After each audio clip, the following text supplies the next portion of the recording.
Hello and welcome to the show. So thanks to some very nice people at Machinima and some very nice people at Criterion, I managed to get hold of Need for Speed Most Wanted a little bit early and can do some videos on it before it actually is released. Now, for those of you who sort of watching this and thinking, oh yeah, this is just sort of Burnout with real cars, well, that's not really a bad thing. Burnout Paradise was a brilliant game. Yes, it's arcadey, but that's not exactly a bad thing. Now, of course, the cars in this game do handle arcadey. There's not the sort of Forza and Gran Turismo levels of precision, but again, that's not bad. All the cars handle differently, so this Corvette that I'm driving handles differently to, say, an SLS-AMG or the Ariel Atom. So it kind of works pretty well. The cars all feel different and they're all fun to drive, even though they are all arcadey. Yeah, you have to just pull the trigger and then you're sort of power sliding about. Dotted around the sort of map, again, it's kind of a sort of Burnout style map. It's fairly small and sort of nice and flowing and hopefully quite easy to remember. There are various sort of attractions. You've got your gas stations that repair your cars. There is a weather effect system and a day and night cycle. It doesn't have a huge effect to the gameplay. The cars don't seem to slide anymore, whether it's raining or whether it's dry or whatever. One minor criticism I have is with the sun in certain positions, sort of times of day, as you go over a hill or over some crests, you can kind of get blinded a bit, which makes it very, very difficult to sort of see.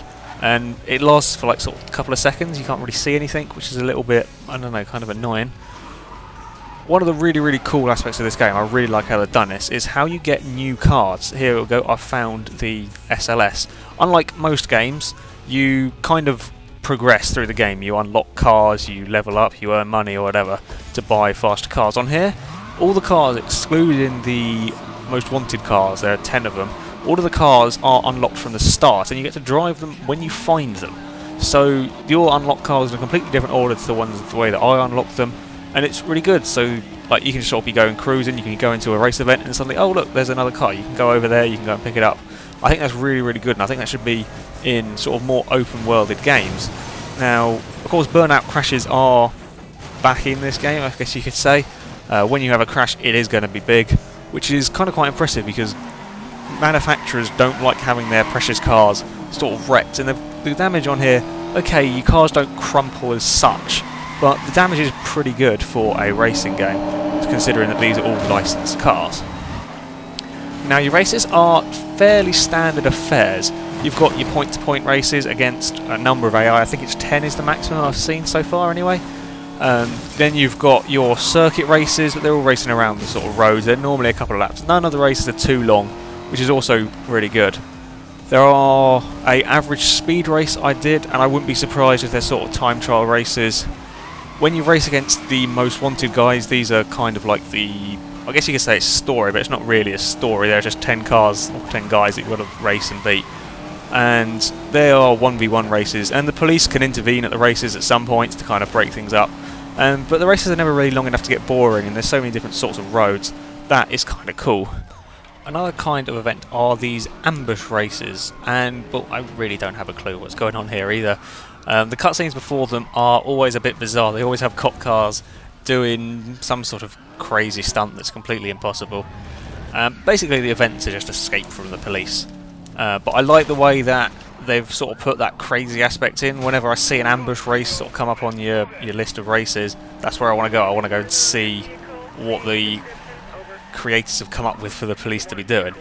The police in the game, I have to say, are pretty good. They're a lot better than most police that have been in previous games. They're far more intelligent, which makes trying to lose them quite a lot trickier. I get really lucky in this pursuit, and I kind of get away within a couple of minutes. But in a lot of pursuits you'll find they'll be lasting for 6-7 minutes because the police are fairly intelligent. It does get a little bit annoying if you do it lots of times, but they tend to have sort of a wide variety of events. So if you don't want to be chased by the police for ages, you don't have to. The best tactic that I've found for these is kind of get off-road and use as many shortcuts as you can. If you just kind of go in a straight line down some long roads, you're never going to lose them. The end of the police chases can be a bit infuriating as well. You can get out of the sort of sight of the police cars and then you'll go into this cooldown mode, but other cars will spawn in front of you and it can get a little bit annoying, but you'll get used to it, you'll come up with a tactic. Now there are a number of sort of collectibles, like that speed camera I just went through there. These record your fastest speed as you go through them. There's a number of them dotted around the city, and then it will track them against all of your friends on your friends list who have gone through that camera as well. So just add something to sort of compete with people against. Now, very Burnout Paradise-esque is the next bit. This is the billboards. There are 100 and something dotted through the city, and again, it's just something to collect, something to find. And it also records the longest jump you do through it, so that you'll compare it to your friends' jumps. The final sort of collectible is the gate smashes. There is another 160, I think, of these, or 130 dotted around all over the place, and it's worth going through them, if not even just for the collectibles, but you never know what you might find behind them. In this case, I managed to come across an Audi R8 convertible, which I wouldn't have found if I hadn't gone through the gap. So the final thing I'm going to talk about is the menu system, well, or lack of menu system. There's no event list as such like you would find on a conventional racing game. Instead, pretty much everything you need to do is controlled by the D-pad. So we bring out the menu. You can go to Autolog recommends when the servers are up. They're not quite yet, so when that is, when I can connect, I'll do a sort of multiplayer video and show you all of that stuff. Your races, these are well, basically how you earn the XP to unlock the various most wanted races. So you select whichever race it is you want to go, and then you can go and do it. These are different, I believe, depending on what car you're driving at the time, so you kind of get each individual race there.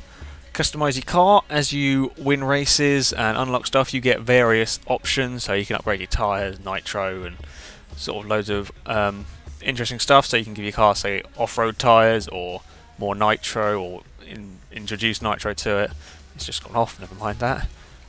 You can also do this mid-race, so for example in a track that's got some long straights and some sort of windy bits, you could say have your transmission as long gears, so it's got high top speed, and then swap it to short gears if you're really into it, but to be honest it doesn't matter too much. The gearbox is actually one of the main complaints I guess I have about the game, is that you can't have a manual. Normally, you know, that doesn't really matter too much for these arcade games, but you can find your car bogging down sort of around some slower corners. It's really annoying because you're wanting to change down gears and that sort of thing. I have to say, all in all, this is a really good game. It's really good fun, and we'll kind of keep producing some videos. We'll show you some more stuff about it, because I've already been playing this for a couple of hours now. That about wraps it up for single player. Check back later, we'll have some multiplayer stuff as soon as I can, and hope you find this video useful and informative. But until next time, goodbye.